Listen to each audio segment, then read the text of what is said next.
Hello student, my self Anand Kumar, your biology mentor.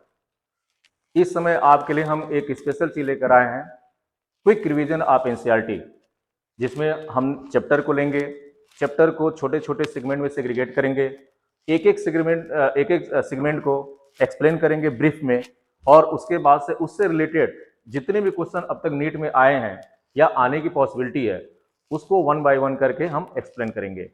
तो इस sequence में आज हमने जिस चैप्टर का सिलेक्शन किया है वो है anatomy of flowering plant.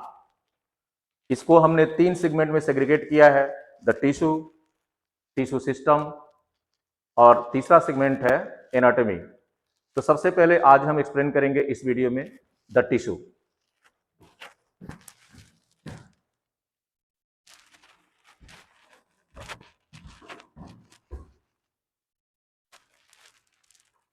Tissue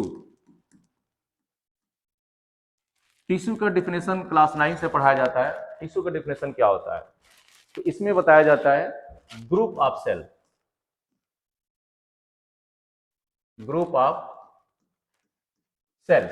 ठीक है, सिर्फ इतना ही काफी नहीं, group of cell. Group of cell के साथ कंडीशन है, क्या है? Derived from same origin and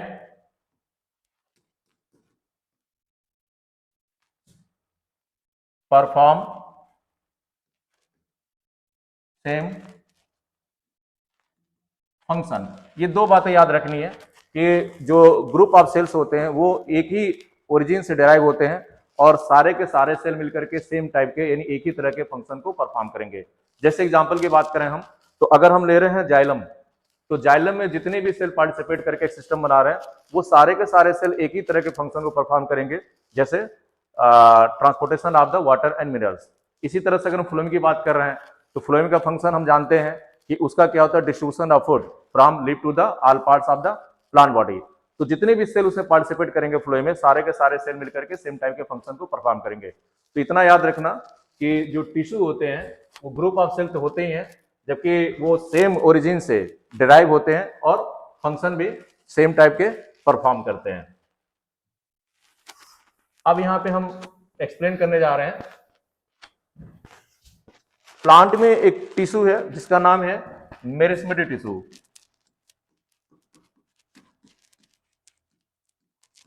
meristematic tissue काफी इंपॉर्टेंट फीचर इसके बारे में, मेरिस्टेमेटिक टिश्यू बारे में। इसको हम क्या बोलते हैं? डिविजिबल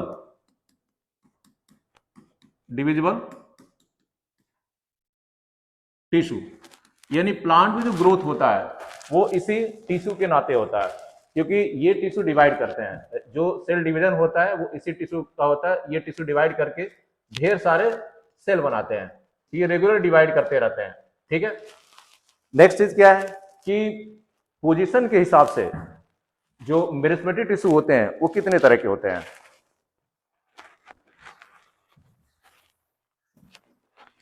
अब ये मेरिस्टेमेटिक टिश्यू है,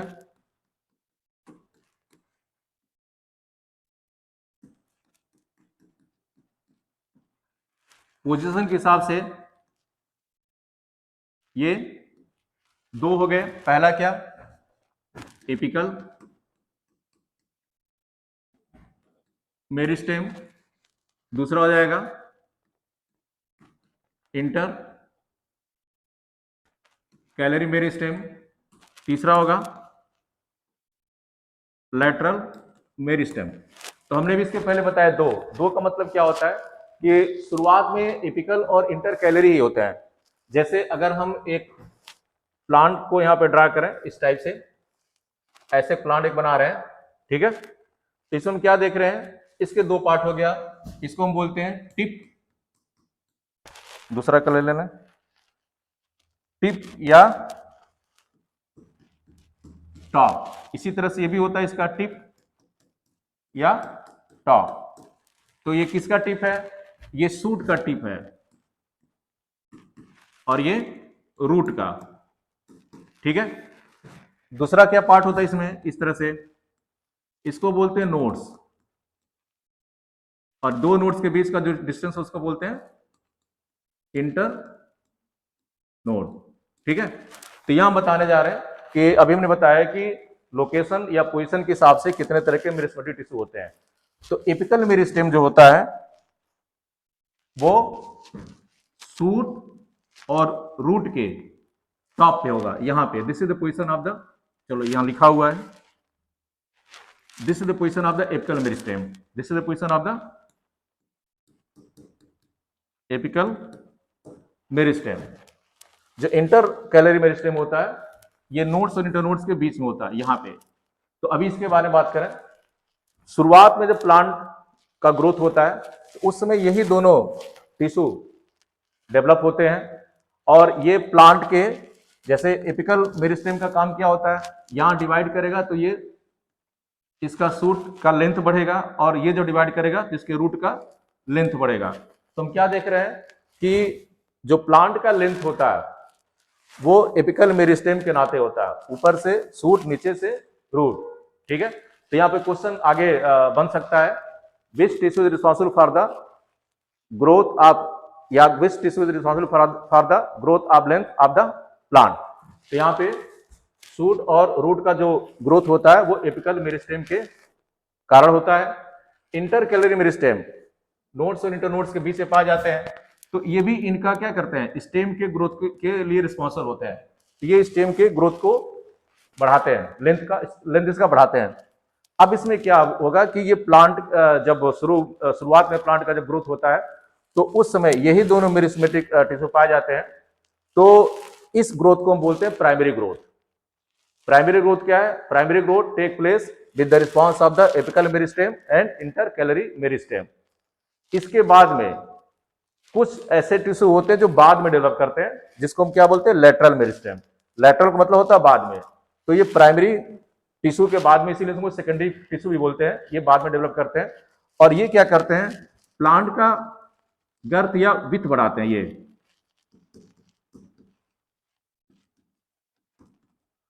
प्लांट का गर्थ या विड्थ यानी कि प्लांट की मोटाई ये बढ़ाते हैं।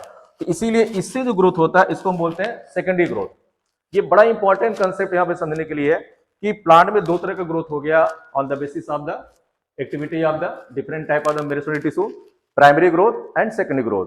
प्राइमरी ग्रोथ के लिए कौन से टिश्यू रिस्पॉन्सिबल होते हैं, एपिकल मेरिस्टेम और इंटरकैलरी मेरिस्टेम। सेकेंडरी ग्रोथ के लिए होगा लेटरल मेरिस्टेम। यानी कि अभी इसके पहले मॉर्फोलॉजी में पढ़ाया गया होगा कि दो तरह के प्लांट होते हैं, मोनोकाट और डाइकाट।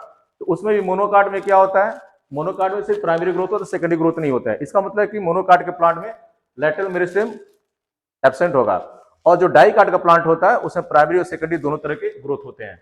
तो ये टोटल है मेरिस्टेमेटिक टिश्यू के बारे में। अब यहां पर क्या है कि इसी में से नेक्स्ट पॉइंट ये है,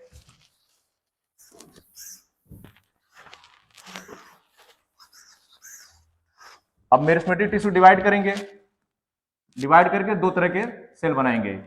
एक वो जो फिर से मेरिस्टेमेटिक होगा, दूसरा वो जिसके पास सेल डिवीजन की प्रॉपर्टी लॉस हो जाएगी, ये हो जाएगा permanent tissue. Permanent tissue, permanent में फिर से दो कैटेगरी हो गई। एक कैटेगरी को हम बोलेंगे सिंपल परमानेंट टिश्यू, दूसरे कैटेगरी को बोलेंगे कॉम्प्लेक्स या कंपाउंड परमानेंट टिश्यू। ठीक है, तो परमानेंट टिश्यू दो तरह के हो गए, सिंपल परमानेंट और कंपाउंड परमानेंट। अब लेते हैं सिंपल परमानेंट टिश्यू में।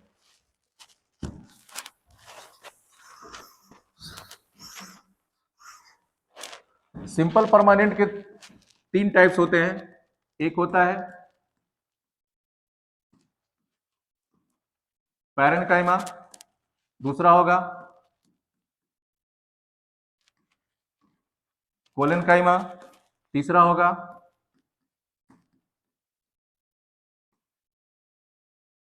स्क्लेरेनकाइमा। ठीक है, इसमें क्या डिफरेंस होता है, इसमें डिफरेंस होता है जो पैरेन्काइमा होते हैं इसके सेल एक जैसे होते हैं, एक जैसे होते हैं इस तरह से, और बीच में स्पेस होता है, इसको बोलते हैं इंटरसेलुलर स्पेस। ये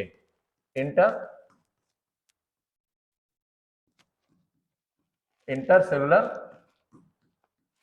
स्पेस, ठीक है। कोलन काइमा में क्या होता है, अच्छा ये एक जैसे होते हैं, इंटरसेलुलर स्पेस होता है और ये लिविंग होते हैं। फंक्शन इसका हम देखें, फंक्शन क्या होता है, फंक्शन ये होता है ये फूड को स्टोरेज करते हैं और आगे जब सेकेंडरी ग्रोथ होता है तो उसमें भी इनकी एक्टिविटी देखी जाती है। कोलन काइमा में क्या होगा कि ये शुरुआत में, बहुत इंपॉर्टेंट क्वेश्चन है, शुरुआत में क्या होते हैं, ये लिविंग होते हैं, लेकिन बाद में क्या हो जाते हैं कि ये डेड हो जाते हैं, क्योंकि इनके चारों तरफ जो है वो पेक्टिन इसका डिपोजिशन हो जाता है, हार्ड हो जाता है सेल वॉल, तो बाद में डेड हो जाते हैं। इनका मेन फंक्शन क्या होता है, ये टेंसिल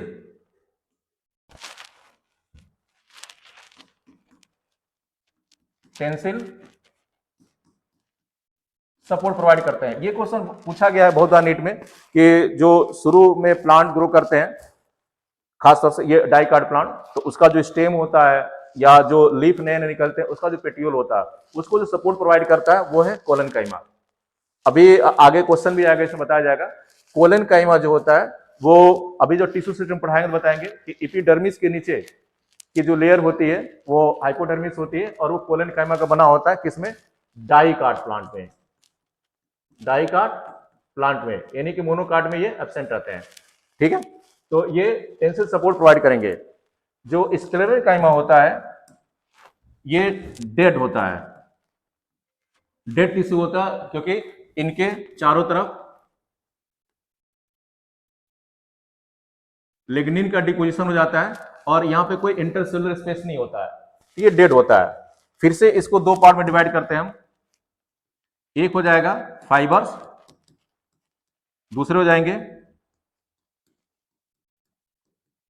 स्क्लेरिड्स, ठीक है। तो इस तरह से जो सिंपल परमानेंट टिश्यू है हमने इसको बताया कि तीन तरह के होते हैं, पैरेन्काइमा, कोलेनकाइमा और स्क्लेरेनकाइमा। पैरेन्काइमा का मॉडिफिकेशन भी देखा जाता है, कई जगहों पे कुछ प्लांट में पैरेन्काइमा मॉडिफाई हो जाता है और उसके बाद में एयर कैविटी बना लेता है। जैसे जो प्लांट पानी में रहते हैं वो डूबते नहीं है, क्योंकि उस कंडीशन को बोलेंगे एरेनकाइमा, एरेनकाइमा जो फ्लोटिंग प्लांट होते हैं, ठीक है, उसमें एयर कैविटी हो जाता है।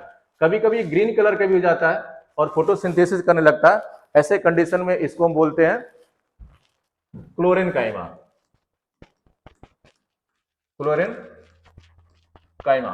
तो ये था पैरेन्काइमा का मॉडिफिकेशन। अब आते हैं कंपाउंड परमानेंट टिश्यू पे।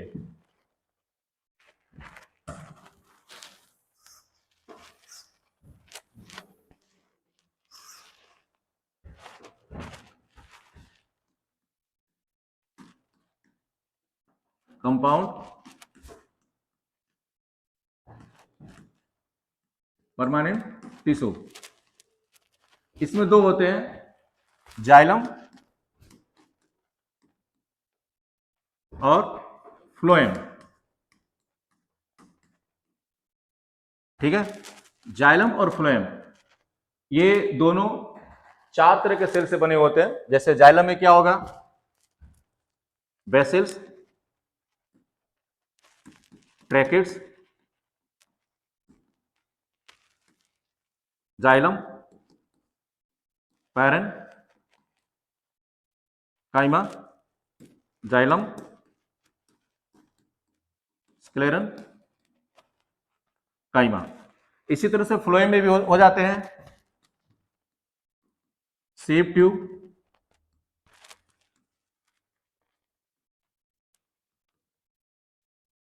कंपेनियन सेल, फ्लोएम,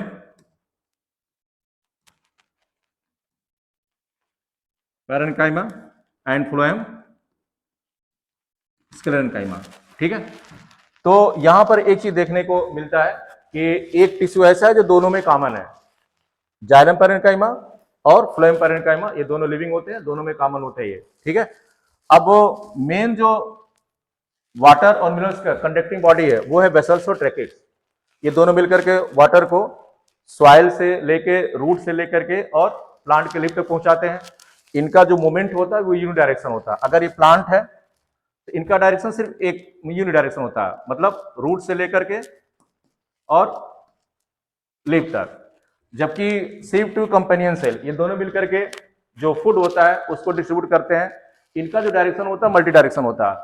अगर ये लीफ है तो लीफ से लेकर के ये रूट तक भी जाएंगे, ऊपर भी जाएंगे, अलग जो दूसरे ब्रांच है वहां भी जाएंगे। तो ये मल्टी डायरेक्शन इनका मूवमेंट होता है, इनका होता है यूनिडायरेक्शन। तो ये है कंपाउंड परमानेंट टिश्यू। एक और बात यहां पे बतानी है,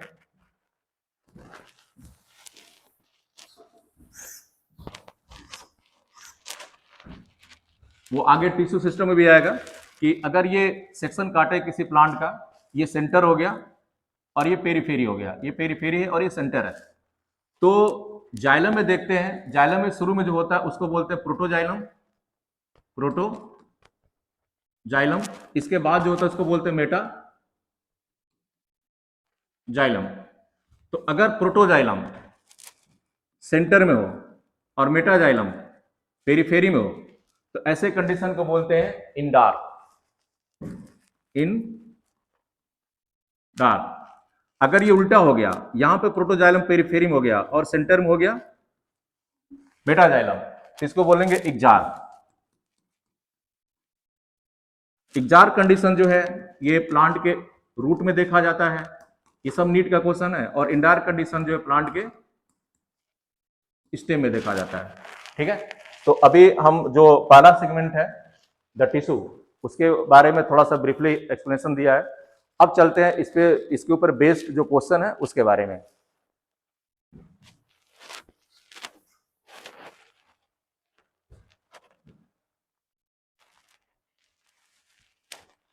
anatomy of flowering plant, exercise number 1, NCERT based, topic based by MCQ. ये पहला question, a tissue is a group of cells which are, पहला है similar in origin but dissimilar in form and function, दूसरा है dissimilar in origin form and function, तीसरा है dissimilar in origin but similar in form and function, and last one is the similar in origin form and function. अभी हमने इसके बारे में definition दिया, बताया है कि जो टिश्यू होते हैं वो सेम ओरिजिन से डिराइव होते हैं और उन सारे के सारे सेल मिलकर के एक साथ फंक्शन को परफॉर्म करते हैं। इसका राइट ऑप्शन क्या होगा? D, similar in origin and form and perform same function. Next question, which meristem help in the increasing girth. अभी हमने बताया है कि प्लांट की मोटाई के लिए कौन से मेरिस्टेमेटिक टिश्यू रिस्पॉन्सिबल होते हैं। तो यहाँ पे पहला है लेटरल मेरिस्टेम, दूसरा है इंटरकैलरी मेरिस्टेम, तीसरा है प्राइमरी मेरिस्टेम, चौथा है एपिकल मेरिस्टेम। तो प्लांट की मोटाई कौन बढ़ाता है? Lateral meristem. ये है option number A. Next question, which of following help bamboo and grasses to elongate, मतलब इसका जो स्टेम है बम्बू का और ग्रास का वो इलोंगेट कौन करता? तो डायरेक्टली यहां पर क्वेश्चन क्या हो गया कि स्टेम इलोंगेशन के लिए कौन से मेरिस्टेमेटिक टिश्यू रिस्पॉन्सिबल होते हैं? Apical meristem, lateral meristem, secondary meristem और इंटरकैलरी मेरिस्टेम। तो अभी इसके पहले हमने एक्सप्लेन किया है कि स्टेम के इलोंगेशन के लिए जो टिश्यू रिस्पॉन्सिबल होता है वो है intercalary meristem. Next, cell of the permanent tissue are specialised. तो ये है functionally, only structurally, both structurally and functionally for mitosis. तो जो परमानेंट टिश्यू होते हैं वो स्पेशलाइज होते हैं, किसके लिए?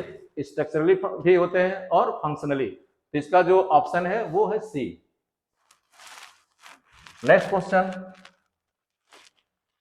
विच is not correct about sclereids. Sclereids के लिए क्या सही नहीं है? तो यहां पे पहला ऑप्शन है these are parenchyma cells which thickened lignified wall. तो पहले ही ऑप्शन गलत लग रहा है, क्योंकि अभी हमने बताया है कि स्क्लेराइड्स जो है this is the division of the sclerenchyma. तो इस यहां पर इसने लिखा पैरेन्काइमा के बारे में, तो पहला ऑप्शन ही सही हो गया यहाँ पे। बाकी जैसे और ऑप्शन को देख लेते हैं, these are elongated and flexible tapered, these are commonly found in the cell of nuts, ये भी सही है। पल्प्स लास्ट है, these are also called stone cell, ये भी सही है। जो स्क्लाइड्स सेल होते हैं उनको हम स्टोन सेल भी बोलते हैं। तो इसका ऑप्शन सही ऑप्शन क्या है? 5 का A. Next, lignin is the important constituent in the cell wall of, तो लिग्निन किसका होगा? फ्लोएम का, पैरेन्काइमा का, जाइलम का और कैम्बियम का। तो फ्लोएम में लिग्निन होता नहीं है, पैरेन्काइमा में लिग्निन बताया नहीं गया है, जाइलम और कैम्बियम तो अभी बताया है कि जाइलम स्क्लेरोकाइमा होता है, तो यहाँ पे सही ऑप्शन हो गया सी। तो 6 का है सी। अब आते हैं नेक्स्ट पे 7, meristematic tissue are responsible for increase in girth of tree trunk. तो इसके पहले बताया है कि जो प्लांट की मोटाई होती है, प्लांट की मोटाई के लिए कौन सा टिश्यू रिस्पॉन्सिबल होता है? एपिकल मेरिस्टेम के बारे में बताया कि ये प्लांट का जो सूट है और रूट इसको इलोंगेट करेगा, इंटरकलरी प्लांट के स्टेम को इलोंगेट करेगा। तो बाद में आता है ऑप्शन सी, लैटरल मेरिस्टेम। तो सही आंसर इसका क्या होगा? सी, 7th का सी, लैटरल मेरिस्टेम ये responsible for the increase in girth of the tree trunk. Next, sieve tube are situated for the translocation of the food because they possess it. तो ये sieve tube जो होते हैं, अभी बताया कि sieve tube this is the part of the phloem, phloem में sieve tube होता है और ये फूड के ट्रांसपोर्टेशन के लिए रिस्पॉन्सिबल होते हैं।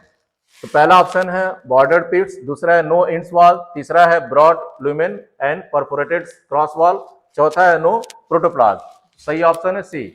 तो 8 का जो सही ऑप्शन हो गया वो सी हो गया। Next, the vessels elements of the angiosperm different from other element of the xylem in having. तो जो वेसल्स एलिमेंट होते हैं एंजियोस्पर्म के वो डिफर करते हैं दूसरे एलिमेंट ऑफ जाइलम के। क्या क्या है? Simple pit on their radial wall, bordered pit on their lateral wall, simple and border pit on their end wall, last है simple perforation on their end wall। तो 9th का option क्या होगा? 9th का ऑप्शन होगा D, simple perforation on their end wall। The vessels element of angiosperm differ from other element of xylem in having simple perforation on their end wall। Next, a common structural feature of vessel element and sieve tube element are pores on lateral walls, presence of P protein, enucleated condition, thick secondary wall। तो इसका सही option है enucleated, क्योंकि यहां पर ये बड़ा important question ये है कि जो sieve tube होते हैं उसके पास न्यूक्लियस नहीं होता बाद में, तो उसके न्यूक्लियस का काम कौन करता है? कंपेनियन सेल, इसीलिए उसको कंपेनियन सेल कहा जाता है। इसी तरह से वेसल्स में भी है, तो दोनों में कॉमन क्या है कि दोनों में न्यूक्लियस एब्सेंट होता है, इस कंडीशन को बोलते हैं enucleated condition. Next, apical, intercalary and lateral meristem are differentiated on their basis of. तो अभी शुरू में हम पढ़ाए थे कि डिफरेंट टाइप के जो मेरिस्टेमेटिक टिश्यू होते हैं वो किसके बेसिस होते हैं? तो हमने बताया था पोजीशन के बेसिस पे। तो देखते हैं यहाँ पे कुछ लिखा हुआ, ओरिजिन, फंक्शन, पोजीशन, डेवलपमेंट। तो सही ऑप्शन क्या है? सी, एपिकल, इंटरकैलरी और लैटरल मेरिस्टेम इसको डिफरेंशिएट करते हैं on the basis of their position. Next, during the formation of leaves and elongation of stem some cells left behind from the shoot apical meristem. तो इसको बताने के पहले थोड़ा एक्सप्रेशन कर दें कि अगर ये प्लांट है और यहाँ पे लीफ है तो साइड में अगर कुछ निकलता है इसको बोलते हैं एक्सियल, ठीक है, एक्सियल बड्स या ऑक्सिलरी बड्स, ठीक है, ऑक्सिलरी बड्स। यही आगे बढ़ करके या तो ब्रांच बनाएगा या तो क्या बनाएगा? फ्रूट बनाएगा, ठीक है। तो इसके बेसिस पे आंसर देखें तो लैटरल मेरिस्टेम नहीं होगा, सही ऑप्शन क्या होगा? ऑक्सिलरी बड। कॉर कैम्बियम, फेसिकुलर कैम्बियम नहीं होगा। तो 12 का जो राइट आंसर है वो क्या है? बी। अब चलते हैं नेक्स्ट पे, which of the following is responsible for the formation of embryonic shoot called axillary bud. अब इसके पहले जो क्वेश्चन पूछे थे लगभग उसी का उल्टा ये आंसर है। तो यहां पर भी क्या होगा? Lateral meristem, apical meristem, next क्या है? Intercalary meristem, both B and C. तो 13 का सही ऑप्शन है B, apical meristem. Next, a plant tissue when stained showed the presence of hemicellulose and pectin in cell wall of its cell. The tissue is called. तो अभी इसके पहले हम बताए जब एक्सप्रेशन कर रहे थे कि जो कोलन काइमा होता है वो शुरुआत में लिविंग होता है, बाद में क्या होता है इसमें डिपोजिशन हो जाता है पेक्टिन का, जिसके नाते ये डेड हो जाता है। तो इसका सही आंसर क्या है 14 का ए। सही आंसर क्या है 14 का ए, कोलन काइमा। अब आते हैं नेक्स्ट क्वेश्चन पे। Various function like photosynthesis, storage, excretion perform by. इसके पहले अभी जब हम बता रहे थे टिश्यू के बारे में बताए थे, पैरेन्काइमा, कोलनकाइमा, स्क्लेरेन्काइमा का सबका अपना अलग अलग फंक्शन बताए थे। तो वहां पे पैरेन्काइमा के बारे में बताए थे, ये फूड को स्टोरेज करते हैं, ठीक है, फोटोसिंथेसिस भी करेंगे क्योंकि मॉडिफाई करके क्लोरेन्काइमा बना रहे थे, और ये एक्सक्रेशन भी करते हैं। तो 15 का सही आंसर क्या है B, parenchyma, A C B. हाँ, next, sclerenchyma are usually protoplast and, तो इसमें फिलअप करना है तो इसका सही ऑप्शन है डेड विदाउट, मतलब इसमें प्रोटोप्लास्ट भी नहीं होंगे और ये डेड होते हैं और बिना प्रोटोप्लास्ट होते हैं। तो थोड़ा घुमा के क्वेश्चन पूछा हुआ है, तो 16 क्वेश्चन का जो आंसर है वो है D. Next, the occurs in layer below the epidermis in dicot plant. तो अभी इसके पहले जब टिश्यू को एक्सप्लेन कर रहे थे बताए थे कि डाइकाट प्लांट का जो टिश्यू जब एनाटॉमी पढ़ाया जाएगा, टिश्यू सिस्टम पढ़ाया जाएगा, तो उसमें बताया जाएगा कि ऊपर एपिडर्मिस होगा, एपिडर्मिस की लेयर होती है, एपिडर्मिस के नीचे हाइपोडर्मिस होता है, और हाइपोडर्मिस किस चीज का बना होता है कोलनकाइमा का। तो ये कैरेक्टरिस्टिक फीचर एक तरह से हो गया डाइकाट का। सिर्फ डाइकाट प्लांट के स्टेम में एपिडर्मिस के नीचे हाइपोडर्मिस कोलनकाइमा का बना होता, जबकि मोनोकाट के प्लांट में ये एब्सेंट होता है। इसके बेसिस पर भी हम मोनोकाट को डाइकाट से डिफरेंशिएट कर सकते हैं। तो 17 का राइट आंसर क्या होगा, सी होगा, collenchyma. Next, xylem function as a conducting tissue for water and minerals from to the end. तो अभी ये भी एक्सप्लेन किए हैं कि जो जाइलम का काम होता है ये वाटर मिनरल्स को कंडक्ट करना होता है रूट से लेकर के लीफ तक। तो देखें सही ऑप्शन इसमें क्या क्या है, root, stem, leaves, stem, root, leaves, सब उल्टा लिखा हुआ है। तो फाइनली क्योंकि सॉइल से लेते हैं तो सॉइल के कॉन्टेक्ट में रूट रहेगा, रूट से स्टेम में जाएगा, स्टेम से लीफ पे। इस तरह का डायग्राम भी बनाए भी थे हम, ऐसे बताया था इसका यूनि डायरेक्शन होता है। अगर ये रूट है तो यहाँ से आया ऐसे स्टेम में गया, स्टेम से लीफ में गया। तो सही आंसर इसका क्या हो गया 18 का A. Next, 19, which one of the following have vessels as their characteristic feature। तो ये भी बड़ा इंपॉर्टेंट क्वेश्चन, ये नीट में कई बार पूछा गया है कि वेसल्स कैरेक्टरिस्टिक फीचर किसका होता है।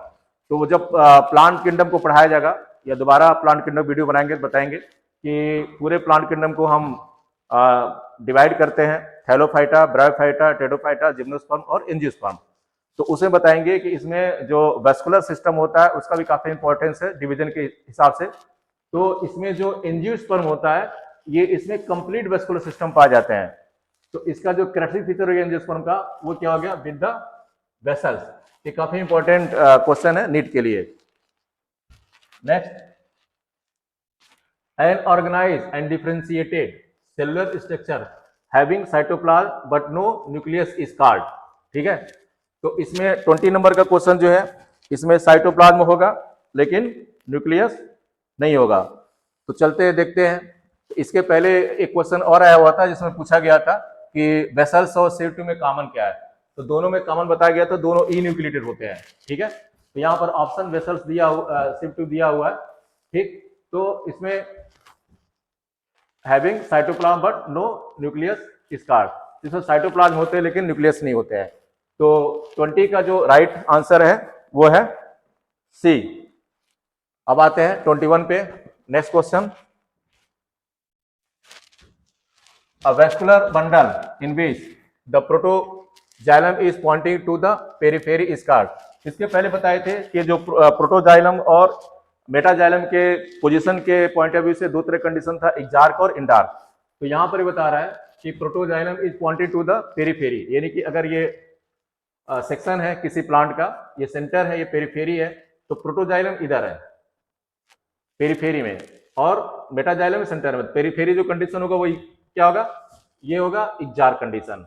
ठीक है, तो इसमें सही आंसर क्या होगा 21 का? 21 का सही आंसर है बी। कहां पे इक्जार का ये बी है, इंडार रेडियल क्लोज, तो ये जगह इक्जार। यहाँ पे कंडीशन दिखाई दे रहा है, जब ये बाहर होगा तो इक्जार होगा। अच्छा, ये कंडीशन किस में बताया गया था, रूट में या स्टेम में? तो इक्जार कंडीशन जो होता है वो रूट में होता है। ठीक है, नेक्स्ट क्वेश्चन पे आते हैं। इन स्टेम द प्रोटोजाइलम लाई, ठीक वही चीज है, इसमें उल्टा पूछ दिया गया है। Protoxylem lie towards and metaxylem lie towards अब द, तो यहां पर क्या पूछा गया, स्टेम। यहां पर ये स्टेम पूछा गया, तभी इसके पहले बताया है कि रूट में प्रोटोजाइलम जो होता है वो पेरीफेरी में होता है, मेटाजाइलम होता है सेंटर में, तो इक्जार था। अब यहाँ पर स्टेम में क्या होगा, स्टेम में अगर ये सेंटर है तो ये प्रोटोजाइलम होगा, ये मेटाजाइलम, यानी प्रोटोजाइलम सेंटर में होगा और मेटाजाइलम पेरीफेरी में होगा। अब देखा जाए कहां पे है, ये पहला ही आंसर मिल गया, सेंटर और पेरीफेरी। ठीक है, तो 22 का जो सही आंसर है वो है ए। अब आते हैं नेक्स्ट क्वेश्चन पे। Which of the following statement is correct regarding simple permanent tissue? Simple permanent tissue के बारे में कौन सा सही है? The collenchyma occur in the layer below the epidermis in monocot cotyledon. ठीक है, तो अभी इसके पहले हमने बताया है इसके बारे में कि which the following correct regarding the simple permanent tissue, तो the collenchyma occur in the below of epidermis in monocot. तो इसमें क्या लिखा हो, मोनोकाट। तो इसके पहले हमने क्या बताया है कि मोनोकाट में कोलेनकाइमा नहीं होता है, तो ये गलत हो गया। ठीक है, नेक्स्ट है sclerenchyma cell are usually dead and without protoplast. ये क्वेश्चन ऑलरेडी अभी इसके पहले आया था, इसका हम लोग इसको किए हैं, तो सही ऑप्शन तो यही है। तीसरा देख लें जाइलम, तो यहाँ पे सिंपल परमानेंट टिश्यू पूछ रहा है, जाइलम क्या होता है, कंपाउंड होता है, तो ये गलत आंसर हो गया। नेक्स्ट है the companion cell are specialised sclerenchyma, तो कंपेनियन सेल होता है फ्लोएम में। ठीक है, स्क्लेरेनकाइमा टिश्यू, तो ये भी गलत आंसर है, तो सही आंसर क्या हो जाएगा बी। तो 23 का क्या हो गया B, sclerenchyma cells are usually dead and without protoplast. अब आते हैं नेक्स्ट क्वेश्चन पे। A student was given a tissue to observe under the microscope. He observed the tissue and concluded that the tissue is a type of simple plant tissue and provides mechanical support. देखो कुछ answer हम यहां से भी option ले लेते हैं, mechanical support to the young stem. ये बड़ा इंपॉर्टेंट चीज, ये लाइन है, ये याद करने वाली बात है। ये बहुत बार नीट में पलट कर या दूसरे से तरीके से पूछा गया है कि जो यंग स्टेम होते हैं और लीफ का जो पेटियोल होता है, यहाँ पे कौन सा टिश्यू होता है। तो इसको एक्सप्लेन शुरू में हम कर रहे थे, बता रहे थे कि जो कोलेनकाइमा होता है ये यंग स्टेम और लीफ का जो पेटियोल होता है उसको ये टेंसिल सपोर्ट देता है, मतलब एक तरह से इसको प्रोटेक्ट करता है, सपोर्ट देता है, जिससे कि टूटने न पाए। तो यहाँ पे सीधे सीधे इसका फंक्शन यहाँ पे स्टेटमेंट के रूप में पूछ लिया गया। तो सही आंसर क्या है, collenchyma. Next, apical and intercalary meristem are primary meristem. देखो अभी इसके पहले ये भी एक्सप्लेनेशन के समय में बता रहे थे कि शुरुआत में जो प्लांट का ग्रोथ होता है वो ड्यू टू एपिकल मेरिस्टेम और इंटरकैलरी मेरिस्टेम, इसीलिए इसको हम प्राइमरी ग्रोथ बोलते हैं।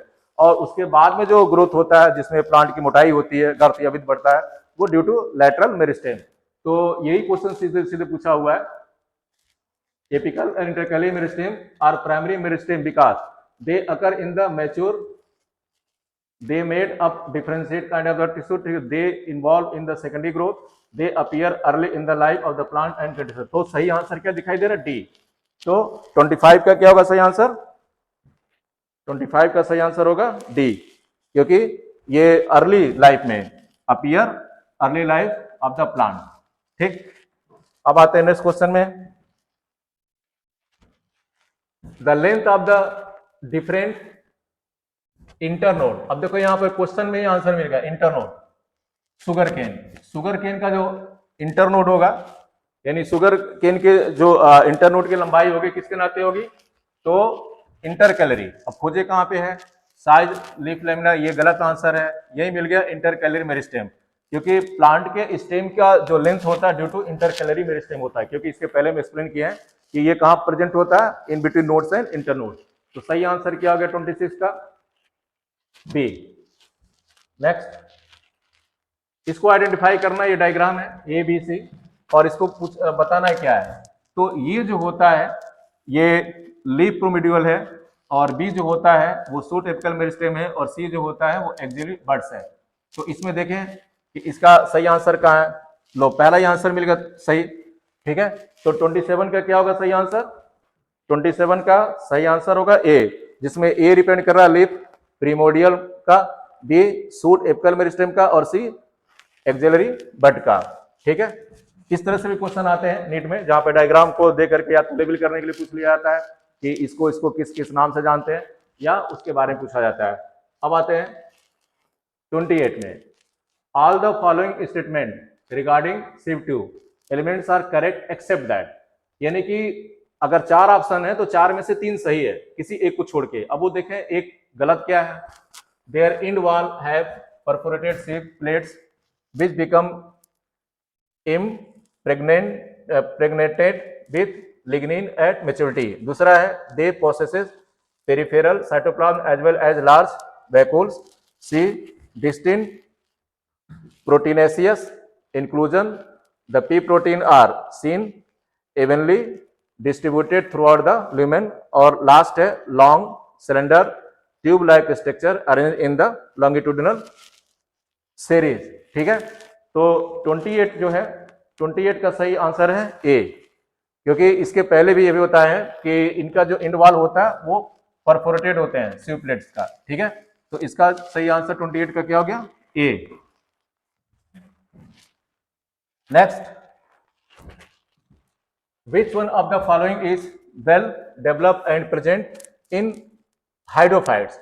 तो ये भी एक्सप्लेन किए शुरुआत में कि जो पैरेन्काइमा होता है मॉडिफाई होकर के, जिसमें हमने एरेनकाइमा और कोलोनकाइमा बताया। तो हाइड्रोफाइट्स मतलब क्या हो गया, हाइड्रोफाइट्स उस प्लांट को बोलते हैं जो कहाँ होते हैं, दे प्रेजेंट इन वाटर। तो यहाँ पे हो जाएगा एरेनकाइमा, ये बिल्कुल इसी नाम से बताया, शुरुआत में हमने लेक्चर का स्टार्टिंग इसी से किया है कि जो एरेनकाइमा होते हैं जिससे मॉडिफिकेशन ऑफ द पैरेन्काइमा, और जो हाइड्रोफाइट्स में पाया जाता है जिससे कि ये बायोन्सी प्रोवाइड करते हैं और जो प्लांट होता है उसको डूबने से बचाते हैं। तो 29 का सही आंसर क्या हो गया, A 29। Next, which of the following group of cells make up the conjunctive tissue. तो देखो यहाँ पर एक फिर से डायग्राम है बता रहे हैं कि जब हम जाइलम फ्लोएम के कॉम्बिनेशन के यहाँ पे जब हम वेस्कुलर टिश्यू पढ़ेंगे तो बताएंगे कि अगर यहाँ पे जाइलम होते हैं, ठीक है, अगर ये जाइलम है और ये फ्लोएम है, इनके बीच में क्या होता है, पैरेन्काइमा होता है, जिसको हम क्या बोलते हैं, देखो यही क्वेश्चन पूछा गया है, जिसको कंजक्टिव टिश्यू बोलते हैं। तो इसका सही आंसर क्या हो गया, parenchyma, parenchymatous cells lying between the xylem and phloem, ठीक है। तो ये 30 का सही ऑप्शन क्या हो गया, ए हो गया, ठीक। नेक्स्ट आते हैं, the chief water conducting element of the xylem in gymnosperms. तो जिम्नोस्पर्म में जो वाटर कंडक्टिंग मटेरियल है मेन, वो क्या है, वो है ट्रैकिक्स।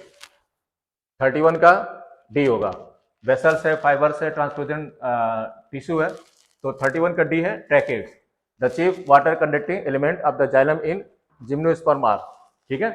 क्योंकि अभी इसके पहले हम बताया है कि वेस्कुलर बंडल के हिसाब से जो डिवीजन किए हैं, हेलोफाइटा, ब्रायोफाइटा, इसको बताते हैं कंप्लीट वेस्कुलर सिस्टम किसे पाया जाता है, एंजियोस्पर्म में।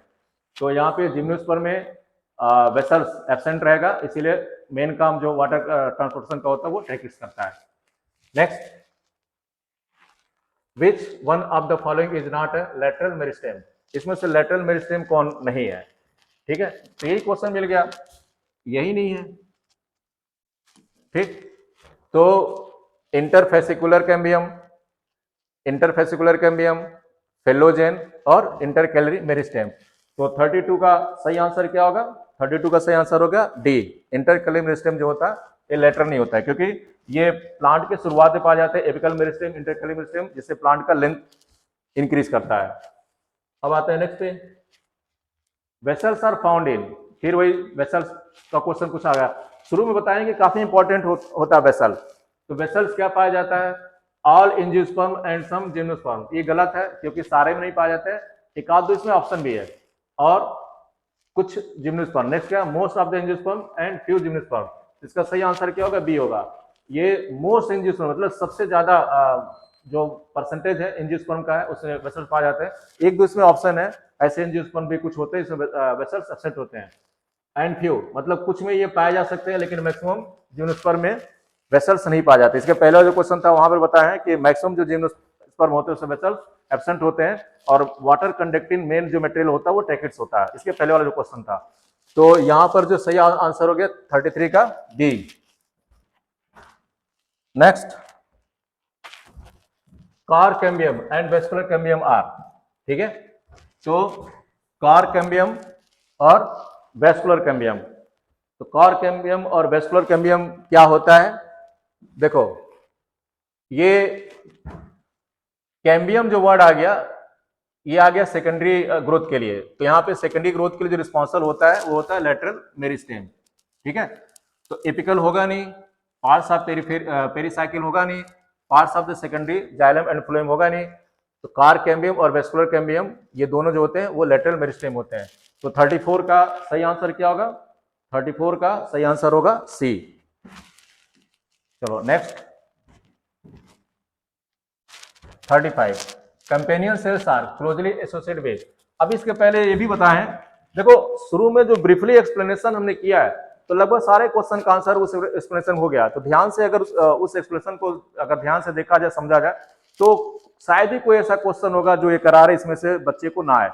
तो ये भी बताए हैं कि जो वेसल्स होते हैं इसमें न्यूक्लियस जब एब्सेंट हो जाता है तो वेसल्स का पूरा जो सेव ट्यूब होते हैं जो उसमें न्यूक्लियस एब्सेंट हो जाता है, तो इसका न्यूक्लियस का काम कौन करता है, कैम्पेनियन सेल। तो कभी ये देकर के इसको पूछा जाता है, कभी ये देकर के इसको पूछा जाता है। तो यहाँ पर इस क्वेश्चन क्या दिया गया, companion cells are closely associated with, किससे, सेव ट्यूब। तो 35 का सही आंसर क्या हो जाएगा, सेव ट्यूब, क्योंकि वेसल्स तुम्हारा जाइलम होता है, ट्राइकोम दूसरी चीज हो गई, गार्ड सेल जो होता है स्टोमेटम होता है। तो राइट आंसर क्या होगा, ए 35 का। नेक्स्ट है ग्राउंड टिश्यू इंक्लूड, ठीक है। तो ग्राउंड टिश्यू क्या होता है, ग्राउंड टिश्यू के बारे में बताया गया है। 36 नंबर का जो क्वेश्चन है, तो all tissue except epidermis and vascular bundle. तो जब टिश्यू सिस्टम पढ़ाएंगे तो बताएंगे टिश्यू सिस्टम तुम्हारे होते हैं, पहला होगा एपिडर्मल टिश्यू सिस्टम, दूसरा होगा ग्राउंड टिश्यू सिस्टम, तीसरा होगा वेस्कुलर टिश्यू सिस्टम, ठीक है। तो वहां बताया जाएगा तीनों को फिर से दोबारा, जब नेक्स्ट वीडियो में बनाएंगे वहां पे। तो इसका all tissue external to endodermis, तो इंडोडर्मिस ये पढ़ाएंगे तो बताएंगे endodermis part of the epidermal tissue system. 36 का जो बी है, तो 36 का बी क्या है, all tissue except epidermis and vascular. तो देखो एपिडर्मिस जो होता है ये होता है epidermal tissue system, epidermal tissue system का पार्ट है, और वेस्कुलर टिश्यू ऑलरेडी क्या होता है, वेस्कुलर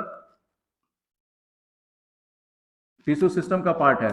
तो इन दोनों को छोड़ दो, बाकी जितना हो गया वो सब क्या हो गया, ग्राउंड टिश्यू हो गया। तो सही आंसर क्या होगा, 36 का बी। चलो अब आते हैं next, 37, in land plant, the guard cells differ from the other epidermal cell in having. तो लैंड प्लांट में जो 37 पहला क्या है, साइटो स्केलेटन, ठीक है। 37 का ये साइटो स्केलेटन, बी क्या, माइटोकॉन्ड्रिया, ठीक है। उसके बाद में सी है एंडोप्लाज्मिक रेटिकुलम, और ये है डी है क्लोरोप्लास्ट। तो जो लैंड प्लांट होते हैं वहां पे जो गार्ड सेल होता है वो डिफर होता है अदर एपिडर्मल सेल से, हैविंग क्लोरोप्लास्ट। तो 37 का क्या होगा, डी होगा। अब आता है 38 पे,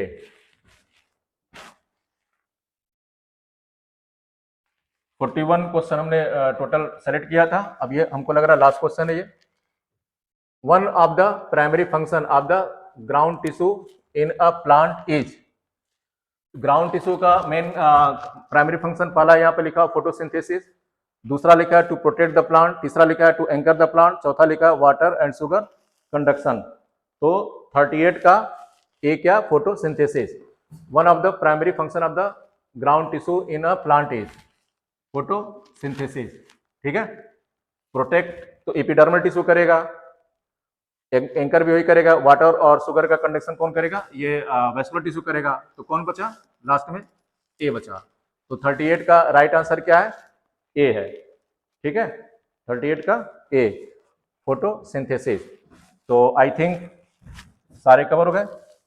यस, तो student on the behalf of this, यहाँ पर हमको बस इतना ही करना है कि इस तरह के वीडियोस टाइम टू टाइम आते रहेंगे, जो काफ़ी मदद करेगा उनके लिए जो टारगेट बैच में है या फाउंडेशन में है किसी भी तरह से। इवन जो एकेडमिक की पढ़ाई कर रहे हैं उनके लिए भी काफ़ी इंपॉर्टेंट है, क्योंकि जो क्वेश्चन इस समय के बन रहे हैं ऑब्जेक्टिव टाइप के, इसमें से ये डिफ्रेंशिएट करना बड़ा मुश्किल है कि कौन नीट में आएगा, कौन बोर्ड में आएगा, क्योंकि किसी भी कंपटीशन में जो क्वेश्चन आते हैं वो लगभग उनका पैटर्न सेम ही होता है। तो इस तरह के अगर वीडियोस सामने आते हैं तो इसको पढ़ने से बच्चों को काफ़ी बेनिफिट होगा, काफ़ी बेनिफिशियल होगा, क्योंकि ये इन वेरी शॉर्ट पीरियड काफ़ी अच्छा क्विक रिवीजन हो गया। तो इसीलिए हमने इस वीडियो का नाम रखा क्विक रिवीजन ऑफ एनसीईआरटी, और उसको सेगमेंट के हिसाब से, चूंकि बहुत लंबा वीडियो ना होने पाए, पढ़ने में आसानी हो, समझने में आसानी हो, इसीलिए हमने इसको छोटे छोटे सेगमेंट में सेग्रीगेट कर दिया, जिससे कि आराम से उसका रिवीजन किया जा सके। आई होप ये वीडियो, इस वीडियो से काफ़ी मदद मिलेगा, और नेक्स्ट जो इसका पार्ट है वो नेक्स्ट वीडियो में बताया जाएगा। तब तक के लिए धन्यवाद, थैंक यू।